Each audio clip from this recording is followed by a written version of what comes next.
Offset. Yeah. So we heard that you recently did an episode where you did quite a bit of music. Can you talk about that? It was awesome. I play a lot of guitar. I was on scholarship at school, so it's good. I love the musical stuff with it. I have a lot of fun, and we're also doing a lot of recording.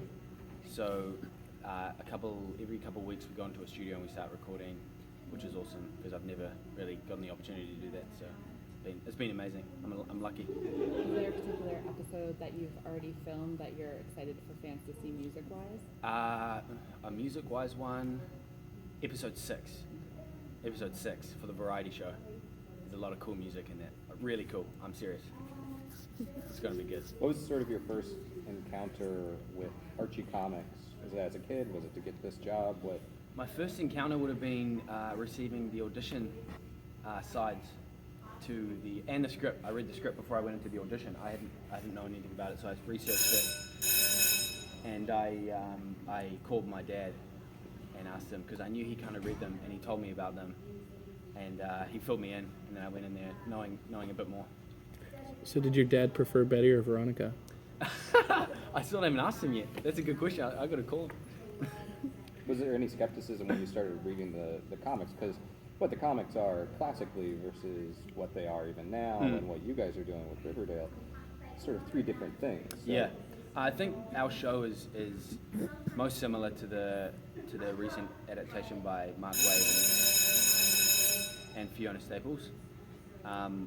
It's still similar in terms of characters and the classic iconic love triangle between Archie, Veronica, and Betty, but it's more similar to the most recent adaptations than to the ones that were like 50 years ago. You see Archie and Jughead interact at the very end of the pilot. Can you tease what that relationship is like moving forward over the first season? Yeah, well, we're on episode 7 now, and they still haven't gotten over whatever happened. I don't even know what happened between them, but it's obviously something really bad that I'd obviously done something to him that's made him feel that way, and I'm still trying to work my way. I'm trying to be friends with him again, but we still haven't quite got to that point yet. But we'll see where that goes. It's funny actually. Me and Cole have been talking about how like when are we going to be mates? Like start actually having scenes where we can laugh together.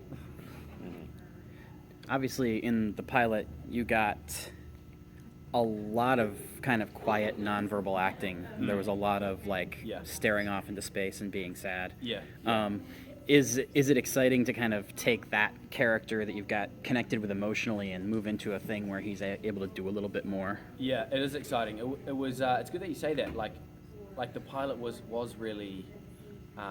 There was a lot of that, like kind of just nonverbal acting, where I was just kind of there, and Lee, our director, would be talking me through stuff while I was in the scene, while we were shooting. He'd be saying stuff to me, what to be thinking, blah blah blah, which was really great. By the way, he's such an epic director. Our show wouldn't have been as good without him, honestly. And so yeah, there is still a lot more of that coming as well on the episodes after that. He's just a bit of a brooder, Archie.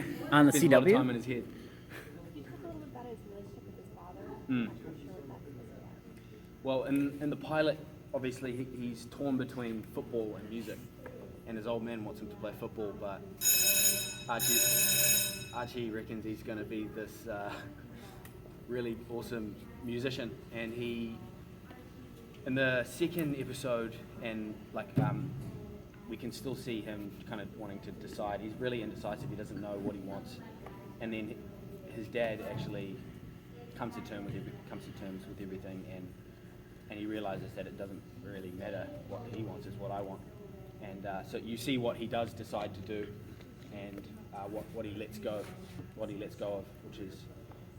which makes up for a good storyline with him and his dad as well. There's some really awesome scenes with Luke. Luke is such a great guy. Indecisiveness seems to be a mark of Archie overall, especially with the iconic Betty, Veronica. Yeah, in that realm as well, he's really indecisive still. In our series as well, he's still battling between the two of them. Why is that an interesting character trait? Something that will bring viewers back every week. Why is that? I think if you're a fan of the comics, it's always going to be something that's going to attract all those Archie fans. But it's also just one of those classic things that it's never boring to see like a love triangle. It's something that's ongoing, that it'll never get boring. Now, starring in a comic book adaptation brings a whole new fan base. Were you prepared for all the fans to just like hop on you as soon as you were cast? It hasn't quite happened like that yet. I mean, no one knows who I am. I'm just a kid from New Zealand, I guess, but people have kind of warned me that it's going to happen, but you can't imagine it happening until it happens. I've been watching Cole, and it happens to him a lot. I don't quite know how I'm going to deal with it. Got to figure something out, I guess. There's a lot of talk about, and this has been mentioned at the table, that there is the afterlife with Archie, zombie horror comics. Yeah. Are you interested, excited to take those on as a Halloween episode, as a Yeah, parallel universe? there has been a little bit of talk about some of that stuff for Halloween episodes with the afterlife for Archie. I'm not sure how that's going to pan out. We haven't really given it too much thought, but I think that's a really good idea. That's going to be awesome.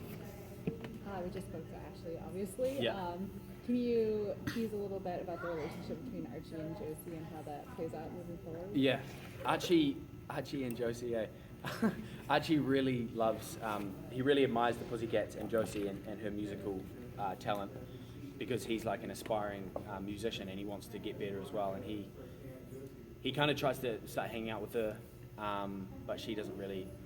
Like in the pilot, you can kind of see that as well. She doesn't really want a bar of it, but she gets a little bit warmer to Archie. But other than that, we don't have too many scenes with each other. But the few that we do, it's been really great. She's awesome. But I got a feeling we're going to be working a lot together with the whole musical side of the show. The Archie comic. Last things to kind of enter into his life, other than mystery. Yeah. Archie, for the first few episodes, the murder is really all that's going on in his head. He's got like music, football, and then the murder. And obviously like his relationship with Betty and Veronica and stuff, but the murder is what is the center of everything. And his relationship with Miss Grundy as well, because they were the only two there at Sweetwater River, and he kind of feels isolated in the pilot where he doesn't know what to do. He's got no one to talk to about it. His dad doesn't even know about it. Jughead, his best mate, doesn't even know it. Betty doesn't even know it. So you kind of see as we go on how that relationship, how it maintains with that going as well, because that is like what really gets him down. The Archie comics have had some crossovers with like the Predator and Punisher. Would you like to see Archie crossover with, say, any of the superheroes that are done up here? Oh, that'd be sick, eh? I don't know how that would work though. Like I've actually thought about that myself. Like how would that work? Like get me in the Avengers movie or something. As we saw in the pilot, Archie and Miss Grundy have this very complicated relationship, but they're going to be doing music lessons. Yeah. Can you describe Music how? lessons. Can you describe how that's going to start to go for him as that series continues? I can't tell you too much, but it she yeah, they obviously have a relationship, a very complicated relationship where he genuinely wants to learn about music and he wants to become a better musician, but it's more about what you guys are going to see is about how she sees our relationship. I'm going to stop there. Do you guys, She's looking at do you guys have your own theories that you talk about on set about who the murderer is or what's going on? We obviously have no idea yet, but we kind of have our different theories. I thought for a while it was Cheryl, but I could be wrong, but I don't know. Yeah, we don't know. We have absolutely no idea. We kind of kept in the dark a little bit, and I think that's kind of beneficial for us as well, in terms of the acting side of it. One- it's good. You're playing this iconic character, and there's a lot of iconic teen movies out there, and whether it's Ferris Bueller's Day Off, Breakfast Club, 10 Things I Hate About You. What's your favorite teen movie? My favorite teen movie? Does X-Men count? To me, it does. X-Men was like my favorite. X-Men and Spider-Man were my two favorite movies growing up, and I remember them casting Spider-Man like I think last year, and that would have just been like a dream come true. But yeah, Spider-Man definitely. Spider-Man takes it. He's my guy. Yeah. One of the things that we're coming into this kind of in media res, and we don't know what happened with Jughead and everything. Yeah. But one of the things that did kind of start here is the revelation that Kevin is like, oh my God, Archie's hot now. How is kind of that change in perception of the rest of Riverdale, the way they look at you, gonna affect Archie? I'm not sure what you mean. Well, because if suddenly Archie's like hot and more popular and more sought after, Right. how does that affect somebody who's struggling to find his own identity anyway? Oh, right. You mean like because people think Archie's... Yeah. I don't want to say it like... like, how is he gonna... How does kind of the perception of Archie around school as suddenly being a more desirable person affect his journey when he's still trying to figure out his own shit? I think it's... I don't think that is too big of a hurdle for him to achieve what he wants to achieve. I think... like there's little comments every now and then you'll see in as we go on, like little comments about that kind of stuff, but it's never anything that really gets in between him and his dream. How are you liking the music that you're playing? It's really good. We have great writers, and recording in the studio has been really cool. What kind of tunes is he, like we heard some sampling in the pilot, but what kind of music is he really pursuing? Heaps of a lot of songs that are about what he's experiencing, whether it's with Grundy or the kind of battle between Archie and Veronica. But you can really you hear it in the lyrics about of what it's about, and he writes these songs. Like each song has a different story, and it plays in a moment of whatever episode it's in. It'll play in a moment where it can relate to whatever's happening in the scene. Do you mind? One more question. How long did it take for you to get used to being a ginger?